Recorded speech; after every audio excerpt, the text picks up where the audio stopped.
What up, St. Louis? What up, the world? It is us once again, The Scene, bringing you another episode of the Scene Talks podcast. And today we have a genuine treat, a local of St. Louis music, St. Louis hot dogs, St. Louis, pretty much everything you can think of. The one, the only, the legendary Steve Ewing. Thank you for doing the show, sir, and What's welcome. up? Thank you for having me on the show. Such a pleasure to have you. Genuinely, such a big fan. Love you and the guys. Whatever combination I can get it in. For some of the younger people maybe that are watching, I know most people watching are going to know exactly who you are and what you're about, but can you just give us like a quick rundown of the last 40-ish years of your life, I guess? So I'm Steve Ewing, and I'm the lead singer of the band The Urge from St. Louis, and we've been playing for about 35 years now, and we've released a total of I think 10 records. It's crazy. I don't even know how many it is. It's 10 records we released. A few of them released with Sony. Yeah. And we produced a few hit records with that, and then we just toured for like just decades. You know, we toured all throughout that that time period. And now we tour a little bit, but we chill out. We all have other bands, and we all own businesses and stuff. And one of the businesses I own is Steve's Hot Dogs, which I started about 15 years ago. Yeah. And so we're now up to like 7 locations and expanding. So yeah, we're doing pretty good. Yeah. So I want to make a quick correction on you. I looked it up. Yeah. It's actually 38 years. It's 38 years. You guys have been around. Yeah. 1987. 87, is what I saw. So, and I had to do, it took me about an hour to do that math, but I did figure it out. We're at 38. Yep. So, I mean, 38 years for any band is miraculous to maintain any kind of like really desire, I'd say, to keep going. What keeps you guys going? What's been, a little, like, what's like a little rundown of the evolution of the band? Because you guys started in high school. We started in high school. I was a junior in high school, and Carl had just graduated. So Carl is the other original member of the band. He had graduated, but I was the youngest guy in the band, so I was still in school. The rest of the guys were graduates from high school, but we lived in the same neighborhood. We lived in Webster, and I had seen those guys playing with the previous singer, and I just thought they were super cool, and it was something I wanted to do. I wanted to be in a band, so when the other guy left, I joined the band my junior year of high school. Okay. And then we started playing parties, started playing garages, any place we could get a gig at. We started playing. We started doing VFW halls, stuff like that. So all the cool spots. And it's all the cool spots actually, and over time, it took off, and we started to play bars and things, which was a big deal for us back then. So, yeah, it started doing its thing, and we added some horn players. We added trumpet at one point, 2 trombones, and a saxophone, and then we dropped the trumpet and kept the trombones and the sax player. So that's what we have now. So we've stayed together as a unit for the most part for this period of time, because we have the best fans, man. Over the years, they've been with us, and they're crazy, and they keep us going. We did have one period of time where we officially broke up, like right after Too Much Stereo came out in 2000. So after that tour was over, like 2002, we took a break, and then we took a break for like a few years and came back. Yeah. And then once we did that, we made another record, and then just started kind of playing together. Not crazy touring like we used to, right? But we still do a handful of tour dates per year, and we still make new music. So it's a lot of fun these days, because there's not a whole lot of pressure that we have from a record label, and there's no retail, so we're not like out there pushing retail. Right. We're out there making music that we love, and we still have a great fan base, so we can still play a lot of shows in the region. So it's fun. Yeah, I was gonna say, like, you guys' shows are, I've seen the last, I can't even, 3, 4, 5 that you've had at the pageant and all that, and like, the fact that you guys have been around so long, and then like seeing you guys perform, you would think you guys were 20-something years old. Like, it's nonstop action. Even the guys with the trombones are running around in circles. Like, how do you all At this stage in your career, how do you like maintain being able to? I mean, is it just only having to perform so many times, or is it just like that much of a genuine rush to all of you that it's just like secondary for you right now? It's definitely a rush.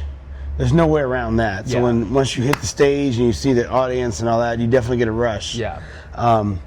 For me, to be able to sing and to move around like that, I have to stay in shape. Yeah. Well, I was gonna say, because you're also in like a tracksuit. Like I can't even imagine how much you are drenched in sweat at the end of that. I definitely have to stay in shape throughout the year. So and that's always been part of it for me. Especially getting ready for a tour. You just get in shape, get in really good shape, because it takes a beating on your body. Now like I said, we're doing 10 tour dates a year, so it's not like it's taking that much of a beating, but it still takes you longer to recover it when you get older. Oh yeah. But yeah, so we stay in shape. Yeah. No doubt. Throw back a few dogs after the game, and then you're ready to roll the next day if you want to. That's for after the show. Yeah, yes. after the show. That's perfect for it. No doubt. Okay, so 38 years you guys have been around. Is there anything you've noticed, or just like, what's a trend throughout the years that you've seen change about the St. Louis music scene? Because it seemed like when I was younger, I remember the hot spots were like, if you were a local independent band, it was either like Creepy Crawl, it was Mississippi Nights, places like that. But now there just seems to be, and maybe I was just too young to understand that there were all those options, but now it seems like there's just so many different places to play, so many opportunities for artists these days. What have you noticed has been the biggest part of the evolution in St. Louis music since you guys started? So when we first started, there was no place for a band like The Urge to play in a club, unless it was Mississippi Nights. Right. So if you're starting out, like, you weren't going to get a club gig because we were doing all original music. So so that's why we played parties and things like that. So that's early late 80s. As we built up, we were able to get into some small bars and kind of work our way up to playing, some of the clubs. Even then, it was difficult. What I see, and it was retail though, so you had record stores, things like that. So you could put out a cassette or you could put out a CD, and you could hustle that and build followings that way. So it's different in that kind of way. What I see now is a lot of venues, a lot of places for kids to play at. Yeah. Maybe not necessarily to make money, but they can get that stage time, which is important. So like, the most important thing is to get as much stage time as possible. Get on stage, play shows. It doesn't matter who's there. Yeah, because that's a whole different animal. It is. Yeah. It is. Doesn't matter how much money you make. So it's kind of cool that the kids now have all those outlets, the places to play at, stages with PAs and things like that. So I think that's great to have that. The business side of it is different because there's no, like I said, there's no retail. And it's all streaming now. But even then, if you got your hustle right, you can still go out and do some great things with, in that range. So, I was gonna say, because like, I mean, when you guys first started out, it's like you said, you had to put out a cassette. You had to put them on your table at the show, and then eventually turned into CDs. And you do it that way. And maybe if you're getting enough buzz, you can get a local record store to, put your albums and stuff in there. What would you say, what have you noticed that you would give maybe some advice to a younger band that's kind of on the scene now, in terms of how to expand their exposure with streaming and everything? Obviously, you put something up on streaming, you're immediately global. How do you connect with more of that local base with, to really build yourself up and to get a following, and then expand to, other places? It is about performing live. It's about that. And a good live band is just unmistakable. Oh yeah. It doesn't matter. If you see a band that's just really good live, you will be noticed. Well, right, and there's a reason you guys sell out the pageant you every just have, time like, you play. that's, You're going to see a show. Yeah, that's your thing. Get really good at what you do. Yeah. And so play as many shows as you can. Rehearse a lot. Write songs. Write as much as you can, because you get better the more you write. Right. The better you get at writing. So same with performing. It's undeniable when you go see a band that's really good. Everybody notices. Yeah. So. Yeah, and I was gonna say, so like I just mentioned, you guys play the pageant every year, and it's just always packed, and people aren't even sitting. Most of the time, people are up on their feet. What has it been like for you guys, and how much motivation does it give you to keep going when you see that turnout every time? And like even when you're playing a smaller place, whether it's just your stuff or if it's you guys together at maybe like a local little like festival or anything like that. What is it like to just over time just go, wow, like these people really have been behind us, are behind us, and seem to forever be behind us? Yeah, so for me, it's very compartmentalized. When I get on stage, I go into my mode, which is about entertaining the audience. Right. So it doesn't really matter how many people, where, whatever. So my thing is I want to go out there and entertain them as much as I possibly can. So I go into that mode. Yeah. So even if I'm playing, a small venue in front of 20 people, it's the same thing. For me, how do I turn them on? Maybe they don't know who I am or they haven't heard my stuff. Yeah. How do we turn them on? So like, what can we do entertainment-wise? What am I doing on stage to do that? So I go into that mode of entertainment. So yeah, that's what I do. Yeah. Well, and like I said, I mean, the fans, I even at whatever touring act comes through town, like whatever shows I may or may not have seen, the Urge fans are some of the craziest, wildest, most like get there early, stay till they know for sure you guys aren't coming back on the stage to wave one more time type fans I've ever seen. Like, is that just like, could you ever even have imagined that we're almost 40 years down the line from when you just so happen to say, hey guys, like I could probably sing in this band, like that's the situation you guys are in?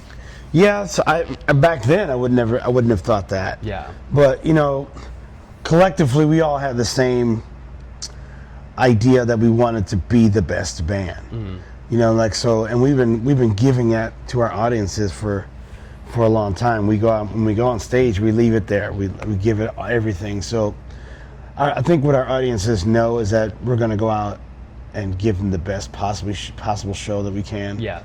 And we're going to entertain them, and we're going to give what we have to them, and they give it back, which is what's awesome. Yeah.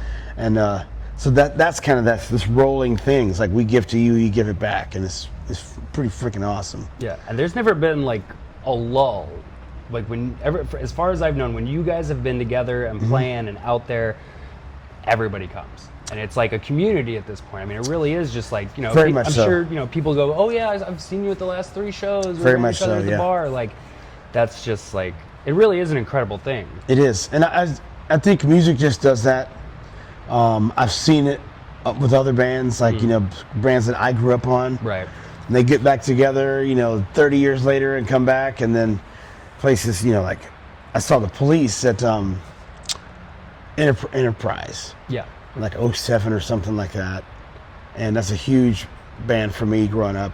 Yeah. And I saw it was, sold out, but I saw lots of kids and things like that. So it just keeps doing like this, it just keeps regenerating. Yeah. So music does that. It's pretty cool. So now where I'm starting to see that with us, where I'm seeing like, the folks that are our age, but I'm seeing them with their, with their nieces and nephews and their kids and stuff like that. So it's pretty cool. So you get that idea that stuff moves around like that. Oh yeah. Yeah. Well, and I mean, you guys I think also a thing about the fan base is you guys hit so many different genres of music people would listen to. Because I mean, you guys are like alt rock, punk, ska, right? Like so many different things. When you guys were during like the earlier stages of the band, because I mean, like you said, you started out, it was just you guys, then you added the horns and all that. Where does that creative process go where you just one day go, hey, what if we added horns to this? Yeah. So I was big fans of horn bands like Earth, Wind and Fire. Yeah. Cameo, stuff like that. I was a huge band, like Ohio Players, all that stuff I was big fans of coming up. So, and this is before I got into rock music. And I would say like early 80s when two-tone started to kind of make its way towards America. So all these second wave ska bands like the English Beat and the Specials and Selector, all these bands had horns in their music. Yeah. And I just wanted to have the horn sound with what we were doing because we were into all that. Right. I'm like, man, it'd be great if we had horns because I'd love that sound. I'd love the energy of it. Yeah. Not just the sound too, but like just having more cats on stage. Right. Doing it just gives you this energy. So, and everybody else was kind of on the same page. So when we got that also broadens our sound. Like, okay, now we can do more stuff sonically with more instruments. Influence-wise, it's crazy that you have a core group of guys that have record collections that look almost identical. Yeah. So I mean I think that's rare. Maybe not, but so we were all on the same page, and we just didn't want to fit into any category. Right. Because at first we didn't have any idea that we wanted to be huge. Right. You know what I mean? And we wanted to be marketable, so we just wanted to play stuff that was cool. We wanted to be really good at it. So that's where all that idea came from. Yeah. Well, I mean, it seemed to work out. Yeah. So when you guys are going through, like, you know, you're influenced by all these other bands, and you guys are all listening to, you know, all these bands that are coming in from all different areas to add to your sound. What were do you remember any of your, like, any local bands that you saw when you were younger and just were like, man, okay, like, these guys are it. This is what we need to be going for, or we at least need to be, like, on these guys' level. Yeah, we went out and saw all the bands locally. Became friends with them, saw them when we were not playing, we went and saw them. There's a couple bands that were really great. The Unconscious, they were big. They were a band that played originals and covers, but they could play at Mississippi Nights or Kennedy's or some of these other clubs. Yeah. And they were great. Kind of similar. They were kind of funk, but they had horns and stuff. The Pale Divine used to be called The Eyes. They were great. It was kind of more of like a gothy thing. Okay. But just super slick and tight. And these were local bands, man. Yeah. And two bands that were really good friends of ours was the Nukes, which was total like mod, like punk and mod. Right. And then there was a band called Sinister Dane that we were super tight with. And they kind of have more of it's kind of hard to explain, but probably more of a Bad Brains kind of feel. Yeah. But yeah, there were some really killer local bands back then. Yeah. Yeah, that's always a thing I've wondered is St. Louis is such an interesting city in terms of there's so much talent here. There really is some just incredible quality music here. Yeah. But we seem to only kind of we've never had like a full recognition period. It's like every once in a while, like you guys came out, and then not long after that, Ludo had a nice thing going, and then with like our rap scene had a moment, but there's never been like an extended period. And what, like, do you ever wonder, or do you have any ideas of why that? We had one short period, I would say probably 96, where we had 6 bands from St. Louis all on major labels. There was a lot of us signed at the time. Yeah. And we were getting some recognition here. It's just the thing is this isn't an industry hub. Right. So you don't have people coming to St. Louis to build a career musically. Yeah. So that's what keeps us from that. You know, like you see like some of the scenes, like Nashville's a big one, but they have record labels have hubs there. Yeah. You know, like in the coast, you have record labels with hubs there. Yeah. And the coasts are different too, you know, but oh yeah, totally. So yeah, we haven't had a scene that's just like stays solid like that. I think it's just how we're located, where we're located. And, you know. I mean, it very much works out here though, because I mean, you go out any night of the week, there's music, and there's gonna be people there. There's gonna be fans of the band. You're gonna, even if it's a band you've seen for the first time ever, had no idea was there before, you'll see people there singing along with their songs, knowing who the guys in the band are. What do you think? It's the best way to ask this, I guess. Just what's the way to get the people from Nashville up here, and to get the people from any kind of other centralized area that might have a hub like that to just go, hey, you know, St. Louis isn't too far. Maybe we swing up there for a weekend and take a look around. I think if some of these record labels or some folks realize that we can make a hub right here because it's affordable. Yeah. So now it's like, okay, I can afford to buy more office space, more this, more that, whatever. Start putting some stuff here. Then you might start getting some more artists to come here and start building clubs and start building the scene up. And we have it's a big gigantic building that's being built out in Chesterfield that's going to have rehearsal spaces and the places for buses and hotels. Okay. And I think that's going to be great. Because I think some people are finally starting to realize what we already knew. Yeah. Is that being a band based out of St. Louis, it's easy to tour out of here. We can get to Chicago, Indianapolis, Kansas City, Memphis, Nashville, all within 5 hours. Yeah.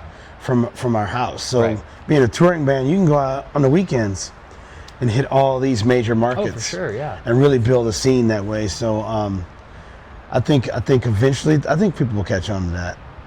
Yeah, I've always wondered that because it's like you said, there's so many places that are nearby. Like I would think this would be a great centralized look. I mean, I guess Chicago would be the other idea, but like you said, it's so affordable here. Yeah, Chicago's expensive. Like it's super expensive to get space and enough space for offices and studios and buses and all that kind of stuff. So yeah, I think eventually we'll get people start to realize, we can have headquarters here in St. Louis, and it's much easier to get around the Midwest, even heading out west or east. Yeah. And most of those trips are like one highway.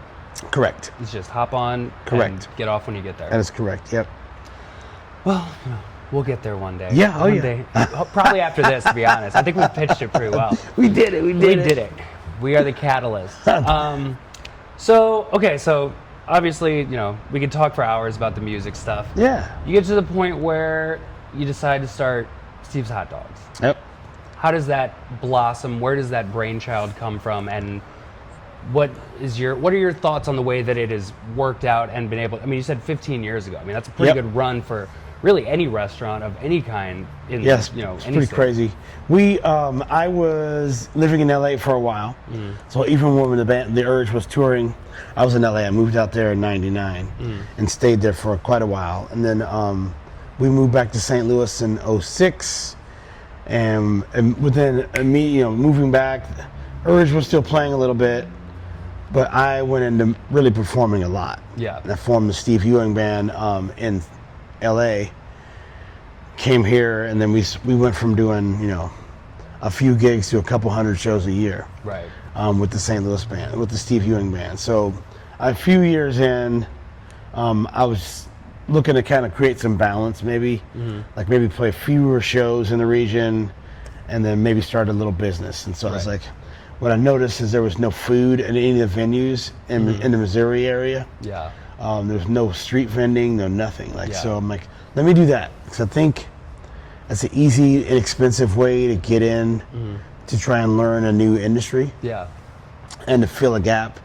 So I bought a hot dog cart, took it out with us on shows, had some fun, did pretty good, and then I realized that the weather's shitty now. I can't take a hot dog cart out. Right. So eventually I opened a shop on the hill. That was my first spot.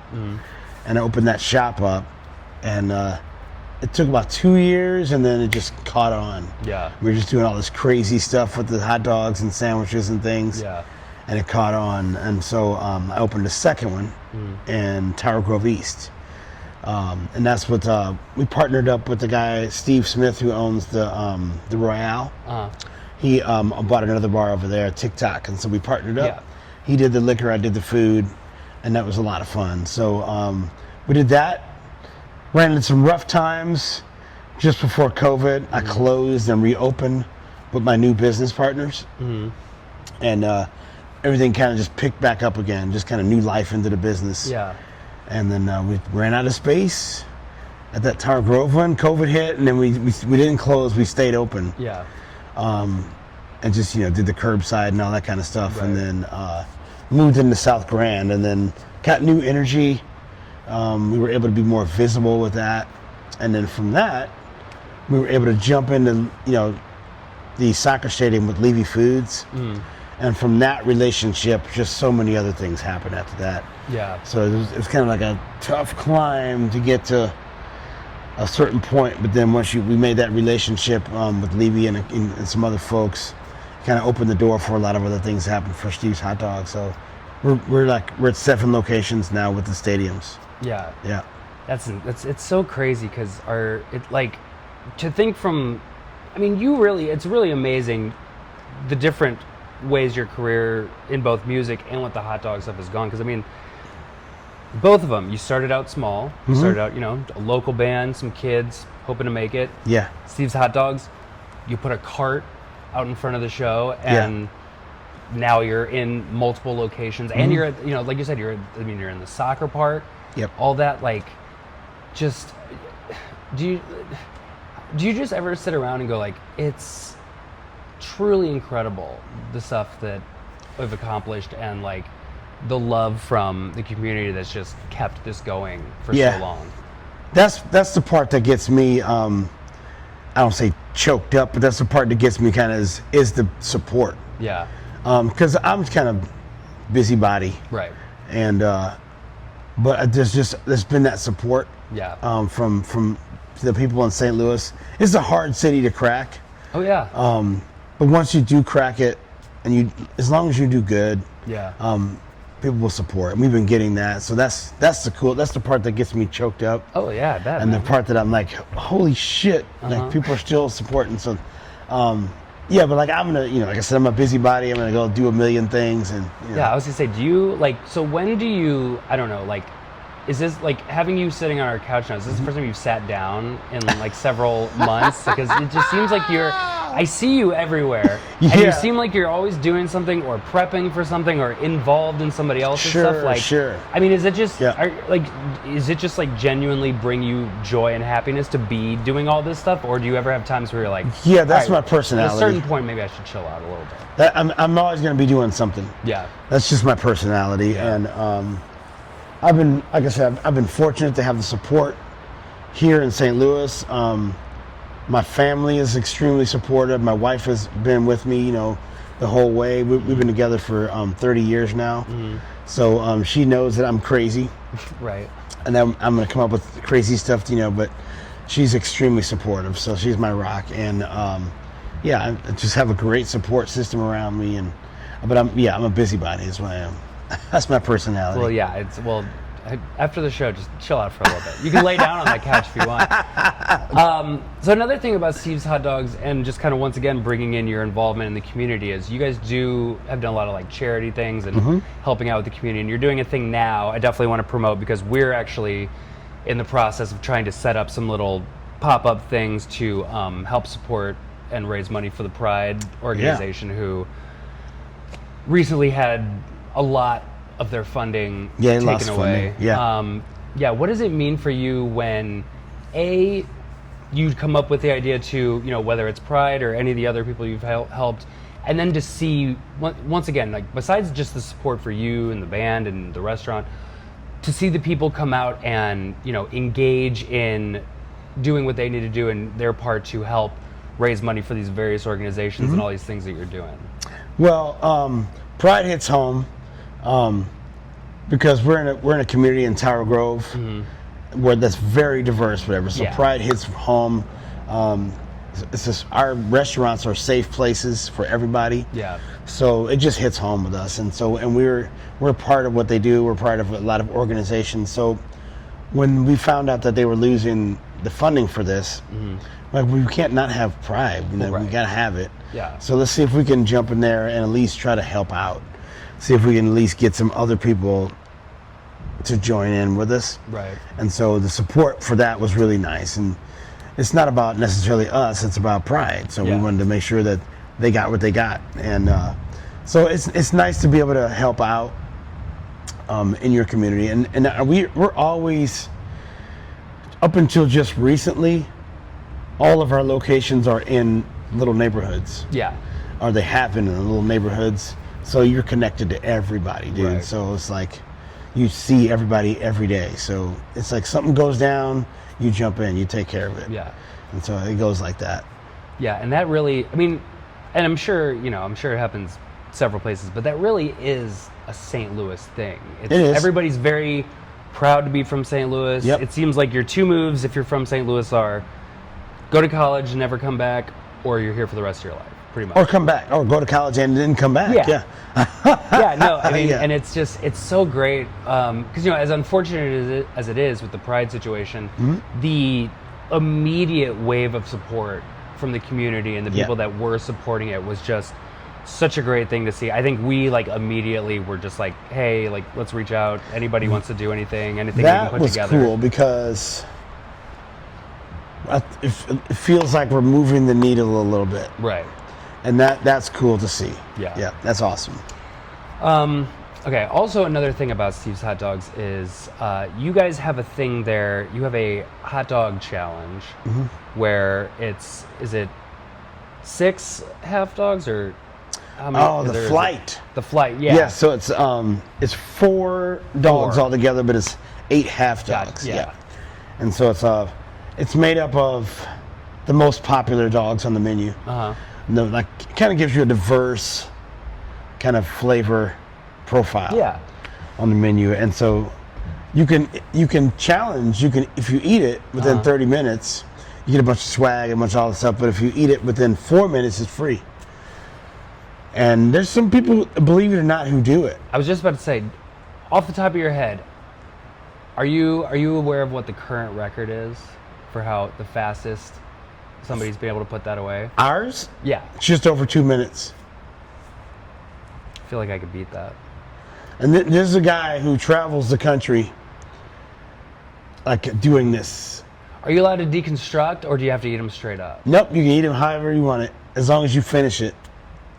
Yeah! You think you can do it? Because let me just tell you, I watched this guy do it, and I don't know how. I saw him do it, but I don't know how he was doing it. Here's my question. I think I would like to challenge for this, and I would like for us to come in and film this and put this up on our stuff, because I do think I could do it if I really put my mind to it. My only question is there an enclosed room? Because I don't want anybody in that restaurant to see me do what I'm preparing to break this record. I mean, most people they'll come. You can just come in later. If somebody doesn't want to be around, they'll come in you know, late in the day or something like that. Yeah, if I was going to do it within the 30-minute time frame, I'd have no problem doing it around a bunch of people. But I'm going to. Can I bring a curtain to put up? I just don't. I feel like I have an idea of how to make it work in less than 2 minutes. We'll just put some people around you. But yes, we have a stage area. We had one guy who ate it in the 4 minutes. Oh, you have to do it on the stage? No, he didn't want to be around all the other people. Gotcha. So he went up in the other area and ate the food, and he killed it. But yeah, so if you come in at I don't know, as we get closer to closing, or if you come in, from 2 to 4, something like that, when no one's in the shop. Okay. Yeah, so. I think I can do it. Yeah. Yeah. Well, 2 minutes, man.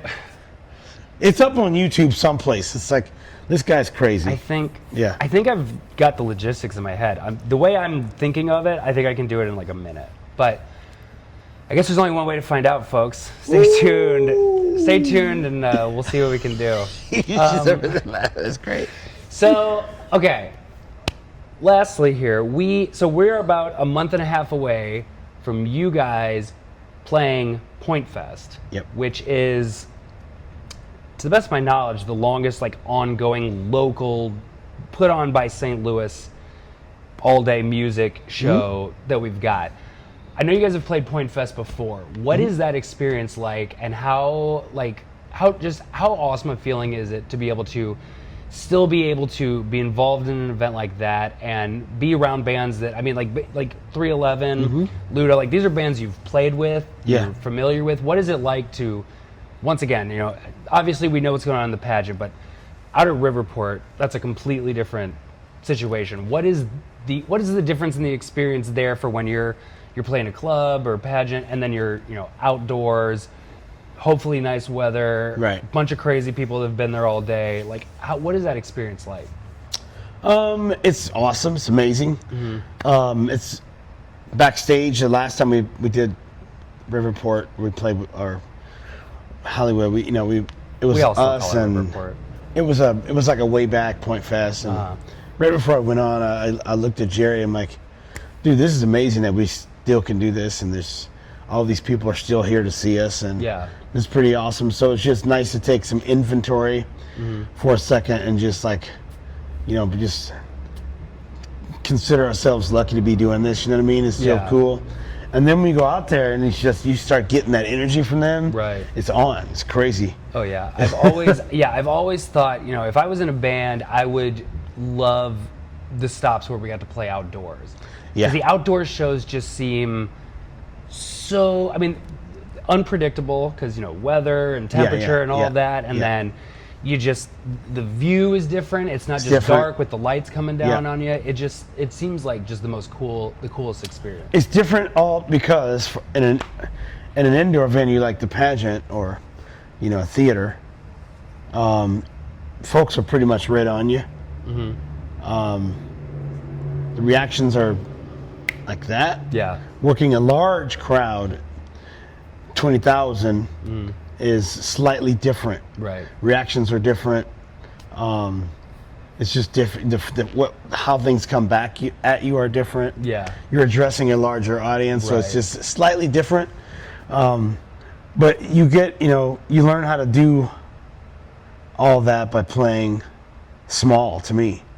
Like if I'm playing small venues and you learn how to like interact in small groups and get really good at doing that, it makes it easier to go out to a big audience and then shift gears when you need to shift gears, to keep everybody engaged. So it's pretty cool. Yeah, I always wonder, like, what's it like? Because I'm sure you guys experienced this when you had played out there before, but when you get out there and you see the lawn rise, when everybody's going from like, I've been here all day, and they're laying on their blankets, and then you guys, that first note hits and they just get up. Like, how cool it's pretty awesome is that? Just for the people that will never get to experience something like that. It's pretty dang dope. Usually for the first 20 minutes, I don't even see all that. I hear it. Yeah.